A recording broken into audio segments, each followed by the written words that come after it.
Hi everyone, welcome to another episode of the Art of Business English, where we help all of you aspiring English learners improve your business English so that you can perform at the highest level in any English-speaking business environment. And I'm joined once again by my colleague Loic, direct from South Africa. And today we're going to be discussing the 5 advantages and 5 disadvantages to teaching online. So, Loic, welcome. Thanks, Andrew. Thanks for having me on the show again. Again. It's okay. I love having you on the show. It's good. So how's everything? Good? How's everything doing? I think the Northern Hemisphere is getting back into the swing of things. Mm-hmm. I've recently acquired a couple more students. So I guess people are getting back to normal again. You know, and we're going into summer. So for us, it's all good. We're pretty happy. Okay, good. I'm glad to hear you've got a few more clients. It's always good to be working more. Yeah, Northern Hemisphere is getting back into the swing of work. I've been hectic. It's been a very busy time. September, traditionally in Spain, is when we register students for the coming course. And it's been crazy. Lots of phone calls, lots of meetings, lots of registrations. So it's very, very promising and very pleased because especially with these wonderful times we're in with the COVID, maybe we were a bit worried that maybe some people would decide not to do English, but that's not been the case. So great. Now today we are going to be discussing teaching online. So this topic is really for all of those who maybe are planning or already are teachers. I know a lot of people who listen to the Art of Business English are actually English teachers themselves, or they teach a language. So that's great. You'll probably get a lot of value out of this episode today. But if you're not a language teacher or you're not teaching online, then it's something you could consider for the future. And today we're going to explain some of the advantages and disadvantages to the online teaching world. And also I'm going to be revealing my new course, which I finally got together, which is called How to Teach Languages Online. So pretty straightforward there. But so Loic, we'll probably start, I thought we'd start today, we're going to look at the 5 advantages first, and then we'll look at the 5 disadvantages. And then in the last part, we'll just wrap things up. And but stay with us, people, because this is a 2-part series. Next week, we will be looking more at the technical side of things and some of the considerations that you need, or some of the things you need to take into consideration when teaching online. So, Loic, what is your first advantage? Let's look at the positives today. Yeah, let's look at the positives. I think my first advantage, I would have to say, I'll go with flexibility. I think flexible is the key word here, because online education allows actually both sides, the teacher and the student, to be kind of to set their own learning pace, to set their own days, hours, to find a happy medium. So flexibility would have to be my top tip at the moment, my sort of advantage. Your top advantage. Okay, so flexible. Do you mean flexible for the teacher or flexible for the student, or both? As a matter of fact, I think it works both ways, because you can find a schedule that actually works for both, I think it's you can fit everyone's agenda, generally speaking. So you've got your open calendar, the student has his options, and it's quite flexible compared to class, and even compared to one-on-one, physical one-on-one. Okay, I like that. Yeah, I mean, online learning is generally quite flexible. That is one of the points that people always say, learn at your own pace. That's generally been the cry, or the marketing call from these self-paced learning, where you watch videos and you do an online course. What we're focusing on today, though, really is the flexibility with actually, you being in an online classroom with a student. So you're actually helping people directly. You're not pre-recording a video and then selling that as a class. So the focus here is on you being in a classroom, whether that be online or offline. You're actually helping people directly. So flexibility, I would agree. I think people nowadays like or want more flexibility. I mean, have you found that with your students, especially maybe some of the people who are like doing business English, Loic, and who are running or managing companies? Do you find that they need lots of flexibility? They do, because a lot of the work that is going to be undertaken outside of normal hours. So, I mean, I know in the normal physical environment, you've always had odd hours. A lot of the language learning takes place sort of between maybe 6, 7 to 9 o'clock at night. But in this sense, from a teaching point of view, you can reach out and speak to people all over the world. You know, east, west. I've got students in the United States. I've got students in the UK, Russia, China. So you can see it spans the world, basically. Excellent. Yeah. So that would be, I guess, another advantage as well. You've got a market. Your marketplace is huge. Potential marketplace is huge. Okay. I found that with my students, adapting to them. I try and adapt to my students. Traditionally, with my language school, we have, this is the class time, and you come at this time. If you can't come, well, then I'm sorry. But if you're doing online teaching, especially with business people, you are able to offer them the ability to maybe book their classes when it suits them, a bit more flexibility, which people I think really appreciate. Okay, so flexibility is probably your top advantage then. Okay, I would. I mean, I'm not sure if there's one that's more important than the other, but flexibility is definitely good. What else? What's your next tip? What's your next advantage? So I would say probably, and you said something interesting a little earlier. You didn't say English teaching, you said languages, teaching languages. And so that brings me, I guess, to point number 2, which is a wide selection of programs. Because if you can teach, and by teach I mean get your students to adopt what it is that you're helping them to understand. It doesn't have to be limited to English. So we're not talking merely English. We're talking about a wide selection of different programs. So if your expertise lies in, as in my case, business management, you can find the intersection between English and business management. Which is to say nothing of just business management too, if you wanted to, it puts you in a more coaching capacity, but that's also a possibility, and it can also be done online. Yeah, excellent. Love it. I would completely agree there. Once you learn how to be an effective online trainer or coach or teacher, the sky's the limit really, because you can, and that's when I try and promote my course to people, I say that's one of the great things about language teaching. You can actually create your own niche, because someone who's just studied teaching, I went to high school and then I went to university and I studied teaching and then I became a teacher. I think that as a teacher, the prerequisite, you should have worked somewhere else. And because that brings more value to the learning experience for the student.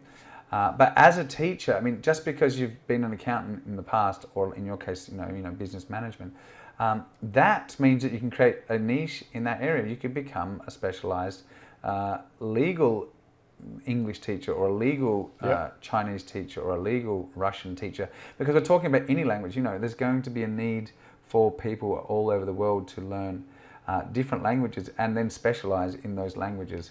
And sometimes, people will pay a good price for someone who's quite specialized, because it's not always easy to find someone who can teach legal English, because it's got, there's a whole bunch of language that is quite specific to that field.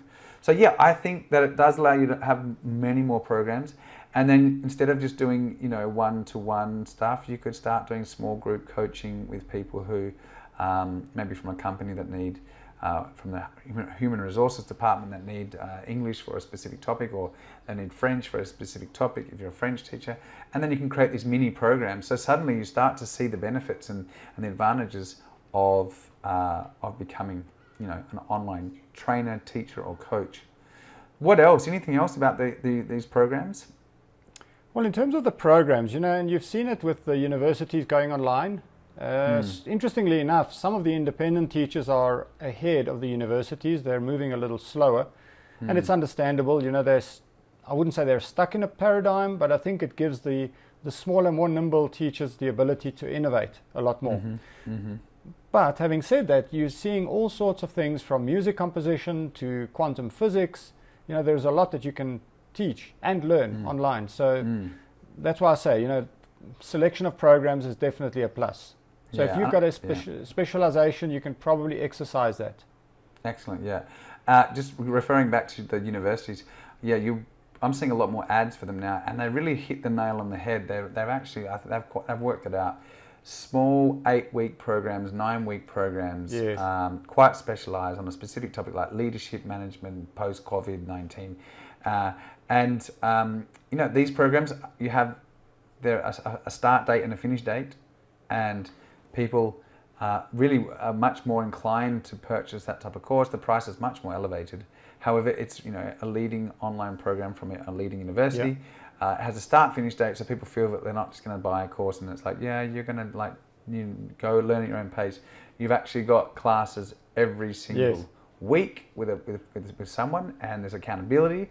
So these are some of the things that can make these programs much more attractive to companies or to individuals. Good. Okay, great. I love that. What's your point 3? Your advantage of number 3? Accessibility. Yeah. You can learn from anywhere, you can teach from anywhere, which means there's no need to commute from one place to another. The time that you're saving, you can either use to enhance your quality of life or alternatively increase the amount of teaching that you do. Or learn at your own pace, learn at your own convenience. So it works for both sides, but from a teaching point of view, look, the virtual classroom is available anywhere in the world. And I think that's a huge advantage, huge. Yeah, you just need a laptop and a good internet connection and your Zoom account or Skype or whatever you're choosing to use. And away you go. So the barriers are quite low in that respect. It is accessible, and I've really noticed because, as you mentioned at the beginning of the episode, the Northern Hemisphere is getting back to work and et cetera, and like my children have started going to school again. My office is open, my school is open, obviously with all of the restrictions, and we've got all the things in place to keep the place clean and follow the rules and regulations, etc. But I'm running around a lot now. I'm picking up kids from school and dropping them off at school, and I'm dropping them at basketball training, and I'm trying to work in between. And so it's amazing the difference in terms of the time that you're wasting once you're not in confinement. Confinement was terrible, but at the same time it was also like very easy. Like I'll just stay at home and work from home and do my thing. So you're not wasting as much time, definitely. And it is accessible. You can become a digital nomad, particularly if you don't have many attachments in terms of family or properties and things like that. But more and more people want to move around the world, live in different places, and not feel tied down to one place. And another thing that's going to be happening probably more and more in the future, and this is a benefit to students as well as teachers, is we're going back to specialties. You can work now for other organisations remotely. So, maybe there's a university that you went to university in your home country, you're living in a different country, so you have contacts back in your home country, and you say, look, I can give a lecture at 11 o'clock in the morning on topic X because I've got the skills for that. And now with the technology, I feel that there's no need necessarily to look for teachers in your local area. Maybe you come from a very small village in a quite a remote or not easily accessible part of a country.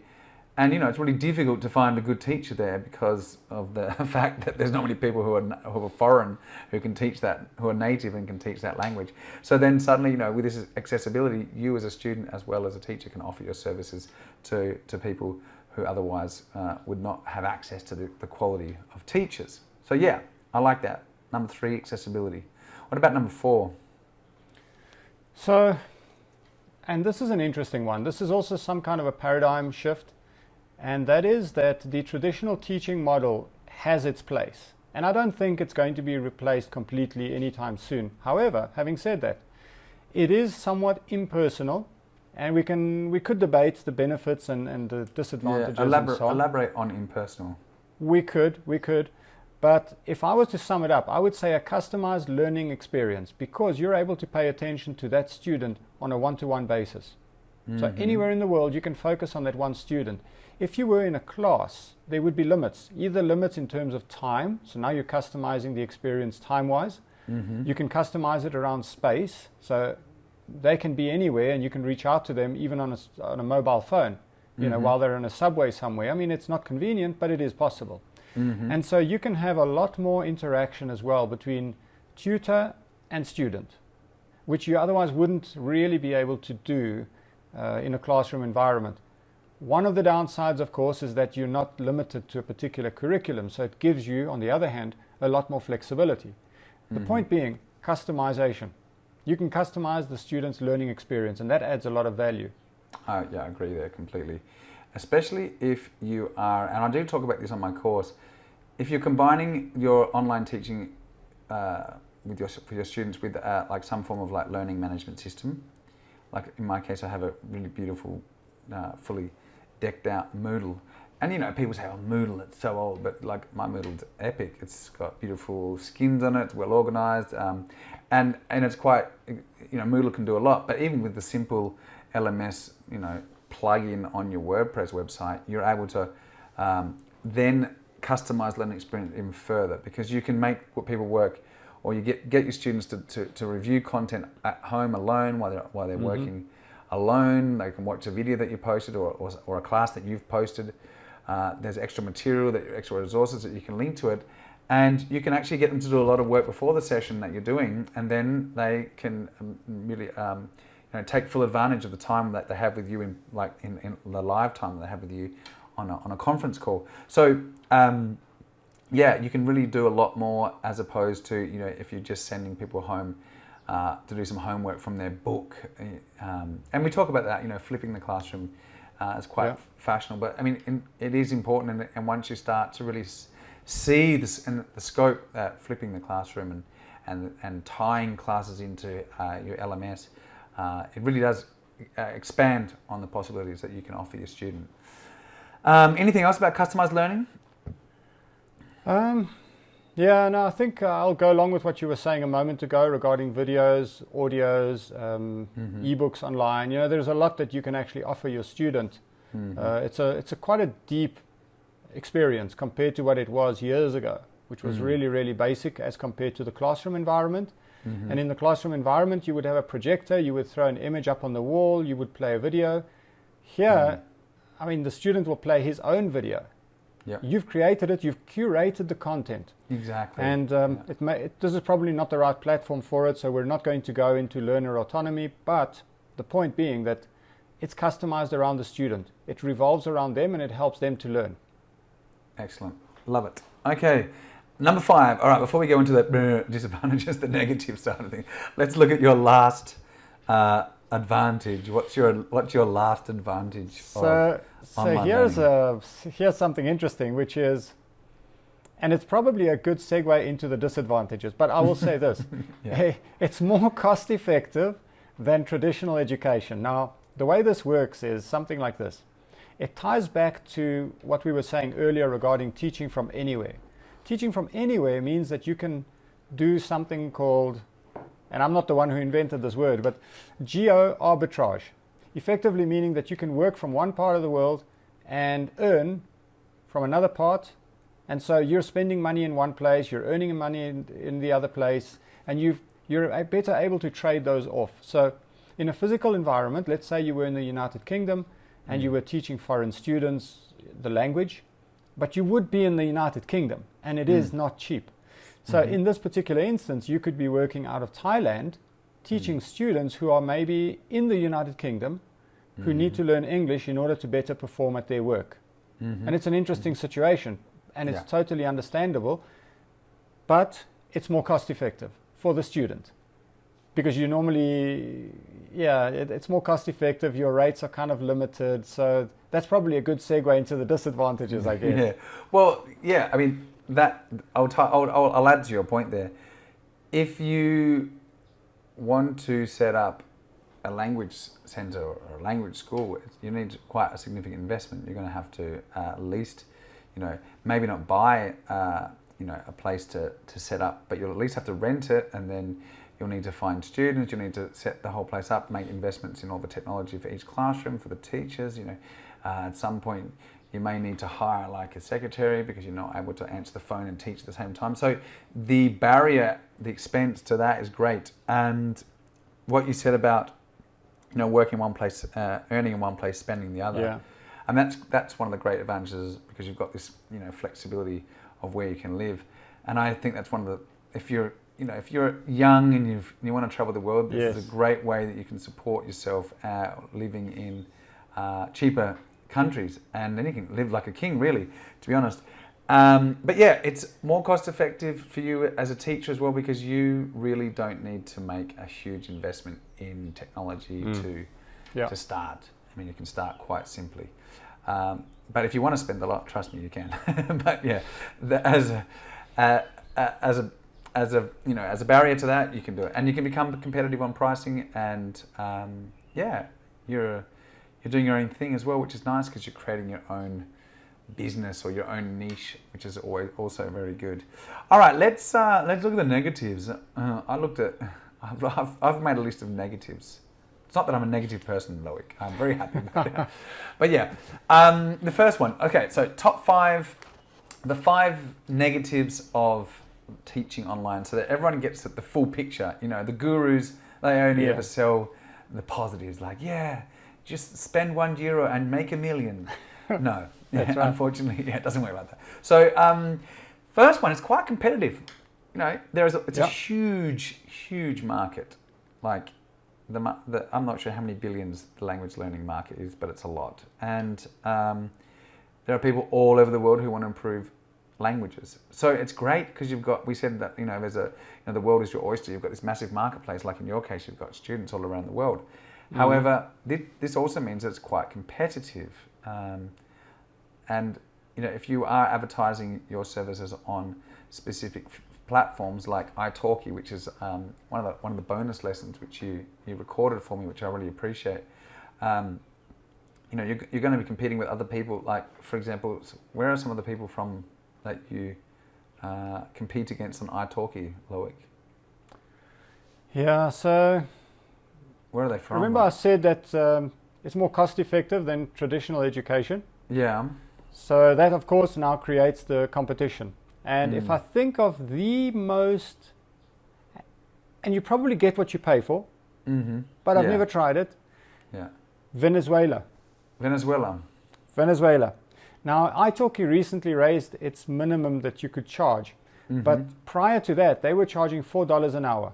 Now, bear in mind, Venezuelan currency is so worth next to nothing that for $4 you probably do quite well. And so that's why they can afford to charge that. And if I contrast that with people living in the United States or United Kingdom, or maybe teaching out of Japan, the cost of living is so high that they probably have to charge rates upwards of $30, $40 per hour. And then you have to be fairly well qualified. So there are ways of mitigating that. It is competitive, but there are ways of mitigating it. If you go in for the lowest cost, you will attract students from all walks of life, and it's not a bad thing. Just be aware that that will be the case. Okay. Yeah, I mean, $4 an hour is pretty cheap. The problem with the person from Venezuela is, like, maybe the power just goes off in the middle of your class. So you're like, oh, well, what happened? They've disappeared. So yeah, I mean, you probably do get what you pay for. If you're a native teacher, you're going to be able to charge a premium. But yeah, you'll be competing against other people. But that's where, creating a niche and specializing can really be of benefit. All right, another disadvantage is that, this technical barrier. It's not that difficult, but at the end of the day, some people just don't get along well with technology. I mean, they really find it too hard, and instead of trying to work through it, they just throw their hands up and go, "This is too hard." It's pretty straightforward. I mean, most people now can run a Zoom call or call someone on Skype, but if you want to do more and more things and offer more and more services and build in a learning management system, set up a WordPress website, start taking payments through a Stripe account or your PayPal account. There's a lot to do. It just seems to grow and get bigger. So yeah, on the surface it can be very simple, but you are going to, if you don't want to use a platform like italki, you want to have your own website and approach companies or people directly, you need to like get paid. So you'll have to set up, you know, payment gateways. You'll have to understand the tax regulations. So there can be some technical barriers to it. And, you know, this is all a learning curve. Like with anything in the beginning, it's a massive mountain that you need to climb up. But eventually, you know, it just becomes second nature. But yeah, the technical barrier can frighten people away. And not everyone wants to be online. Yeah. At the same time. Yeah. So would any other technical issues that you could? Yeah, and I'm going to lump financial and technical together and give you some examples. So for example, if you live in a country like ours, South Africa, and probably we're not the only ones, I would imagine Venezuela is similar, Zimbabwe, a lot of the third world countries, and all countries that have, for whatever reason, financial reasons why they have to place a limit.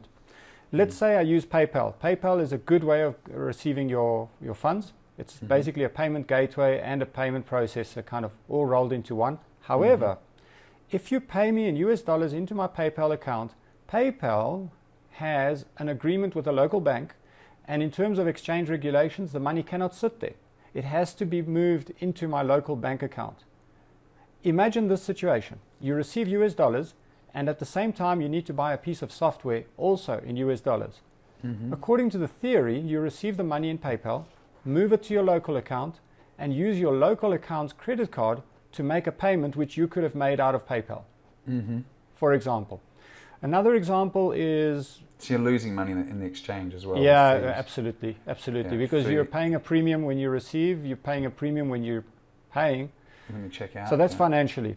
Then if I look at, let's say, technical barrier and familiarity with technology, today, well, actually today, you and I are on Zoom, which is one way of communicating. Later this afternoon, I'm going to be on italki's proprietary classroom environment. And I've never tried it before. I've kind of shied away from it because of, you know, who wants to learn another piece of software? Yeah. But that'll be 2 students on italki's platform. I had Skype this morning. So we had a Skype conversation earlier this morning, and there is another one on Google Hangouts. Imagine that. So now that's 4 in one day. So you've got to be familiar and flexible with technology. Yeah. It's not as simple as catching a bus to your classroom. No, not as simple as and like using a whiteboard with a pen. Yeah. So I mean, there is that aspect, and some people will just take to it and it'll be easy, but other people will find it quite difficult. Yeah. And once you move from just Zoom video calls to the WordPress world and creating websites, that can be very time consuming and very difficult. Some people will pay someone to do it, but then again, if you have to pay someone to set it up, financial cost involved. Okay, another disadvantage is that teachers are not always good marketers.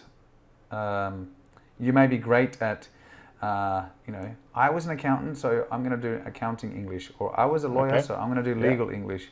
If we're taking English as an example, but I've never studied marketing, and like not even online marketing, like even more like, oh, what Facebook ad? What how does that work? I mean, there is a whole barrier as well. Like if you're tying in marketing with then the technical barrier as well. Like, so how do I set up Facebook ads? Or how do I set up? Is it cost effective? Like, I ran a Facebook ad and no one called me. Why? My website looks like it was made in the year 2001. I mean, there's all these, you know, terrible things. Like what's an opt-in form? You don't even know how to get people or traffic to your website. You think your website's the most amazing thing that since the internet, but it's actually just like a small speck in the ocean of the internet. So yeah, we are not always great at marketing, and marketing can be really difficult at times. It can be quite hit and miss. You know, maybe you've got like, I've got 1,000 followers on my personal Instagram account. And it's like, well, are you going to really use your personal Instagram account, or are you going to set up a business name or your coaching name and then create another Instagram account maybe for that? Oh yeah, okay. Well, now you've got 0 followers. Oh, yeah. And just because you've got followers doesn't mean that they're actually going to become clients. I mean, there's a lot to consider there. Anything else about marketing, Loic, from your experience? Yeah, you said something very, very relevant, which is you are a speck on the internet. And I'll tell you something else too. You're an invisible speck. You can pick one. Invisible speck. Because if somebody mistypes your website by one character, they will Yeah. never find you. So, Exactly. so you literally don't exist until you do. And so driving traffic to an unknown entity is not easy. It's No, not it's easy. not easy. Yeah. Yeah. So the marketing side of things can be quite difficult. And the gurus never tell you that. They're just like, yeah, put up a website and you'll start selling everything. So yeah, there are some strategies. We talk about those on my course. So yeah, you definitely have to have a look at that. All right, I'm going to look at part 4 now, which is it's difficult in the beginning to find students. So this is if you're starting from zero. If you have some students locally, then you want to transition to online, you're at a little bit of an advantage, because then you can start to transition maybe some of them, offer them the flexibility, get some practice, then start to look for some more clients. You can use those clients that you have offline to give you some testimonials or some, say good things about you, so that, or talk to their friends, and you can start that way. But if you're starting from zero, it can be difficult in the beginning to find students. So, what would you say, Loic? What's been your experience? Yeah, I think it's probably everyone has a different experience based on their history, based on their connections to existing schools, based on their network of other teachers, because there are all sorts of strategies to mitigate the question of finding students in the beginning when you're starting from zero.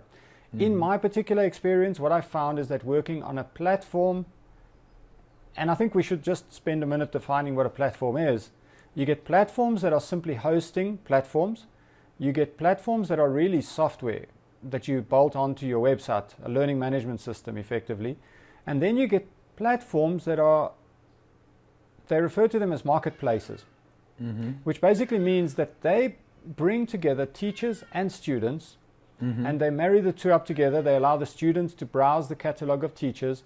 They allow teachers to interact with students on forums, and essentially you've got an advantage depending on your perceived value, depending on the video that you put up for students to see as a kind of a sampling of who you are and what you look like and your method of communication. And so there you've got an advantage. Once you've built up a confidence and a teaching style and you've acquired some students, you'll probably then be more comfortable going it alone.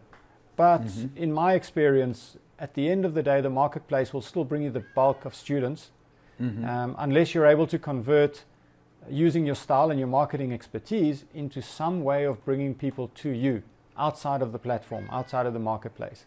Okay, good. But generally speaking, you're kind of limited. Yeah, in the beginning, but that's fine. I mean, you can take one step at a time. You can start out, but yeah, in the beginning, it could be difficult to find students. Maybe you're going to have to start with lower pricing to be more attractive and more competitive, and then over time build it up.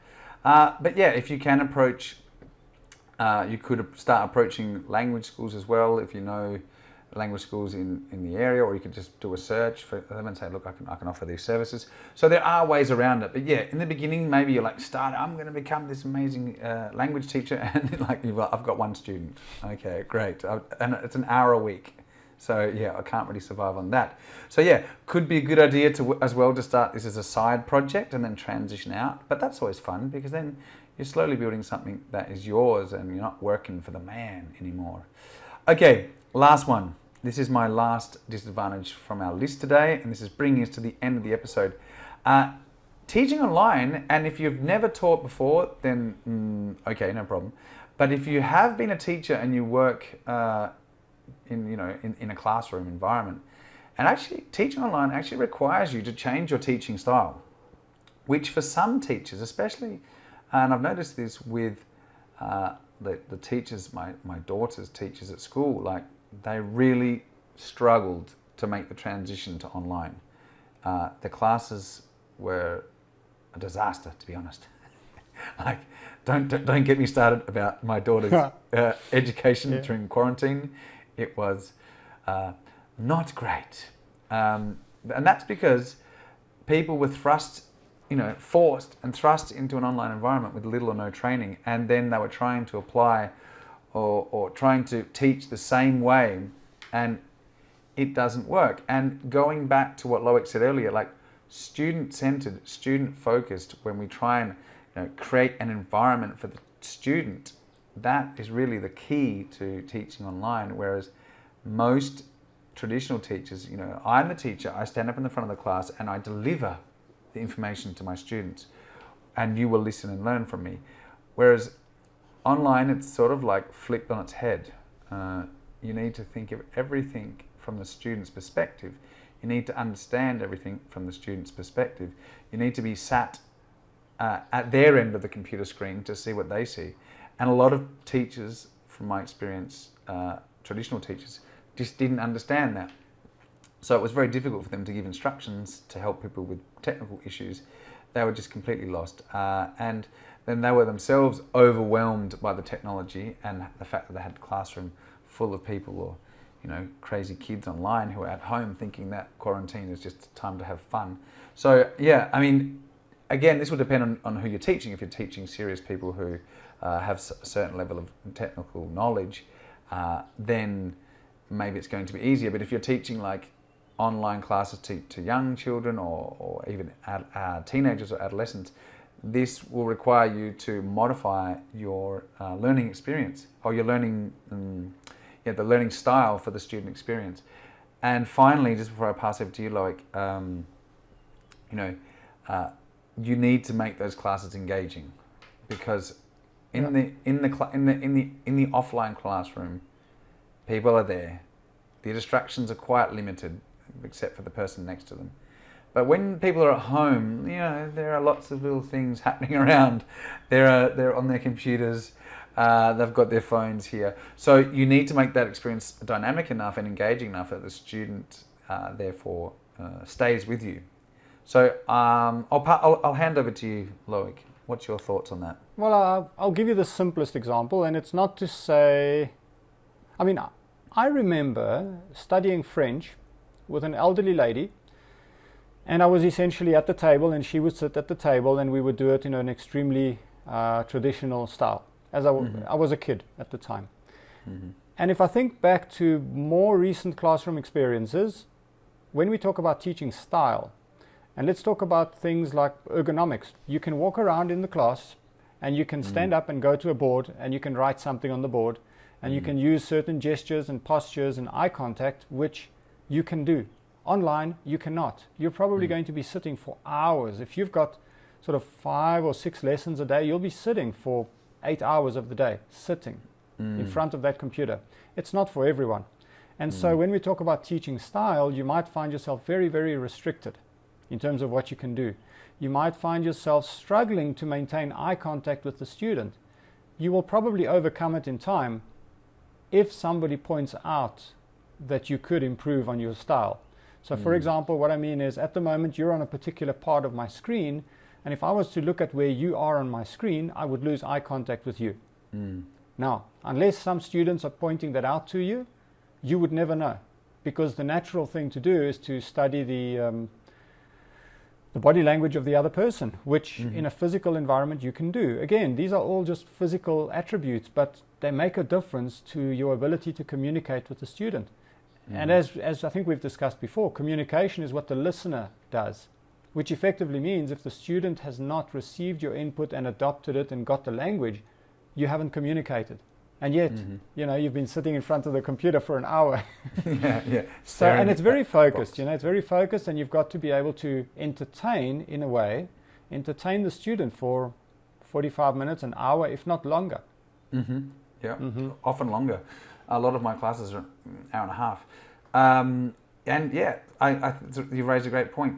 I'm staring at the camera now, but you're actually down here on my screen, which is kind of weird. I do drop my eyes to look at you because I like to see your face, but yeah, you need to look. I mean, and maybe they will release new monitors in the future that will address this problem.